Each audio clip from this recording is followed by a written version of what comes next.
I'm Julia Sondu, showing you where development is happening. Please come and join us. Gaza War. Why did Arab states not join South Africa's case against Israel in the ICJ? South Africa's historic case against Israel has raised a debate in the Arab world about why Arab states did not join in this action or file a similar case at the ICJ to protect Palestinians.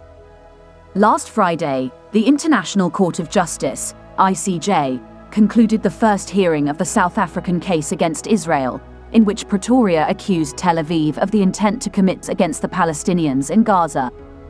The case has raised a debate in the Arab world about why Arab states did not join South Africa in this case and why they did not file a similar case in the ICJ or the International Court, ICC.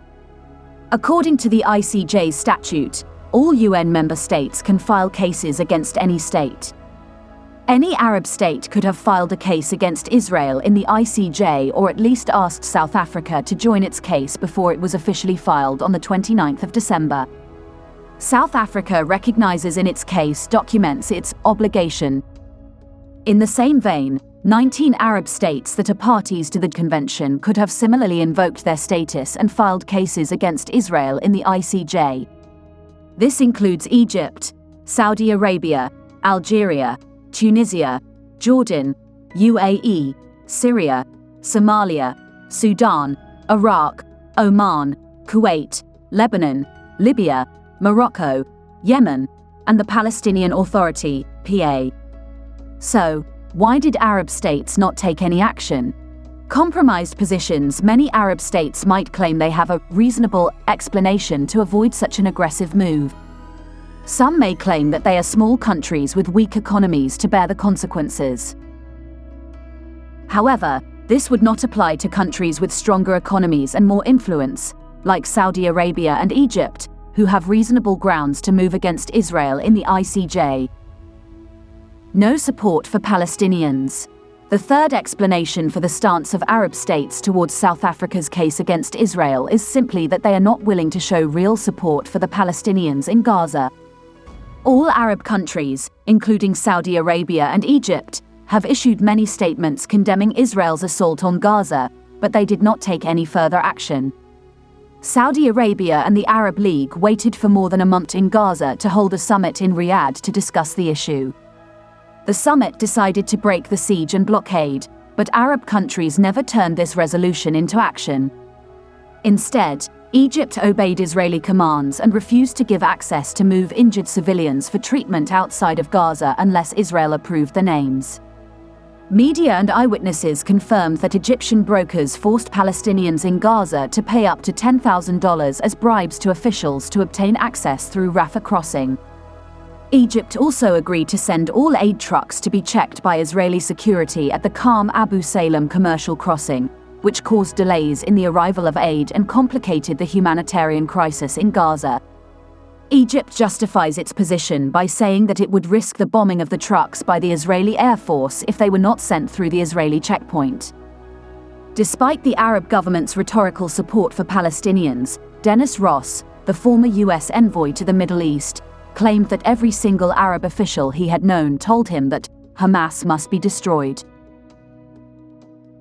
My word, South Africa's hypocrisy was loud at ICJ hearing. South Africa is trying to boost its own international standing and deflect attention from its failed state condition at home. The fate of the hostages being held captive in Gaza is unknown. Hypocrisy, on the other hand, is alive and kicking. Last week, South Africa presented its baseless case against Israel in the UN's International Court of Justice in The Hague, accusing the Jewish state against the Palestinians in Gaza. A delegation of Hamas reportedly traveled to South Africa last month to help push their spurious claims. South Africa, it seems, is not too fussy about whom it hosts. Former Sudanese President Omar al-Bashir, convicted, has in the past attended the African Union Summit in Johannesburg. South Africa is trying to boost its own international standing and deflect attention from its failed state condition at home. When its delegation presented its charges on Thursday, January 11th, the irony was inherent. Ignoring Hamas's intent, the South African presentation deliberately ignored the fact that the Hamas Charter calls for the destruction of Israel. In perhaps the most bitter irony, the ICJ, now being exploited to attack Israel, was established in the wake of the Holocaust, and the UN definition of reflects the Nazi attempt to eradicate the Jewish people.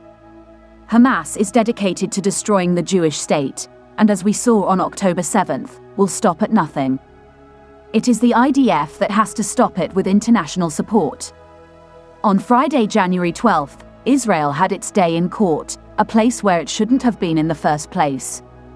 Foreign Ministry legal advisor Tal Becker eloquently made the case that Israel was fighting a war of self-defense. The appalling suffering of civilians, both Israeli and Palestinian, is first and foremost the result of this despicable strategy, cost of Hamas not only failing to protect its civilians but actively sacrificing them for its own propaganda and military benefit.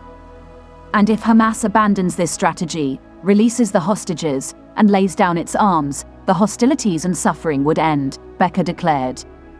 It is not coincidental that pro-Palestinian demonstrations around the globe started after the Hamas invasion in southern Israel, but before Israel had begun its ground campaign in Gaza to try to eliminate their weapons and their infrastructure. The Palestinians have managed, in their remarkable way. South Africa is also far from being a good sport.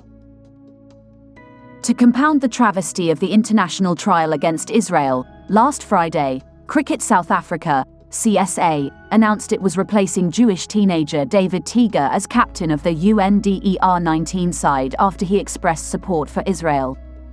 The decision came ahead of the International Cricket Council, ICC, U19 Men's Cricket World Cup 2024, which South Africa is hosting, scheduled to start January 19th. The press statement published by Cricket South Africa read, "As is the case with all such events, CSA has been receiving regular security and risk updates regarding the World Cup.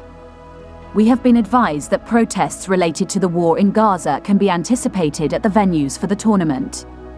We have also been advised that they are likely to focus on the position of the SA Under-19, SAU-19, captain, David Teager, and that there is a risk that they could result in conflict or even in rival groups of protesters.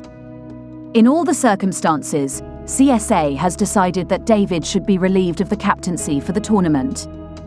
This is in the best interests of all the players, the SAU-19 team, and David himself." The phrase, "it's not cricket," naturally springs to mind. But not only is such behavior unfair and immoral, it is also dangerous. It's not hard to imagine the different treatment Teager would have received had he not been Jewish, or had he spoken in support of the Palestinians rather than Israel. This is the end of our program today. See you on Intervlog same time tomorrow. Thanks for watching. Please like and subscribe to my channel and press the bell icon to get new video updates. Thank you for watching Intervlog.